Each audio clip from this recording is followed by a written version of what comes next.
District reporter Sanghar Mahmud कायम खाने की रिपोर्ट मूजिब सांगड़ ट्रोडी रोड ते पुलिस जो फ़ौरन सां मुक़ाबलो फोरू उबदार लाशारी ज़ख़्मी हालत में गिरफ़्तार डीटी पिस्टल ऐं फुरकियल मोटरसाइकिल हथ SHO सांगड़ गुलज़ार अली मरी ऐं इंचार्ज CIA सांगड़ अकबर ख़ान मरी पंहिंजे मादाद अमले सां मामूल मुताबिक़ गश्त ते हुआ त ट्रोडी रोड ते 3 माण्हू दोह जी नियत सां बीठल ॾिसी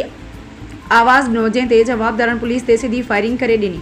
क्रॉस फायरिंग के नतीजे में एक जवाबदार हुबदार वल्द साईं बख्श लाशारी के ज़ख़्मी हालत में गिरफ़्तार किया वियो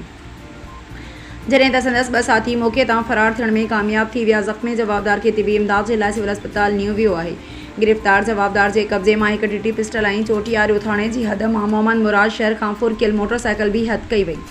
जंहिंजो केस नंबर 35 साल 2024 कलम 34,392 PPC तहत दाख़िल कियो वियो हो। फ़रार थियल जवाबदार जी ॻोल्हा लाइ टीमूं रवानियूं कयूं वयूं आहिनि ऐं गिरफ़्तार जवाबदार जो ॿियनि थाणनि मां क्रिमिनल रिकॉर्ड भी मालूम कयो पियो वञे।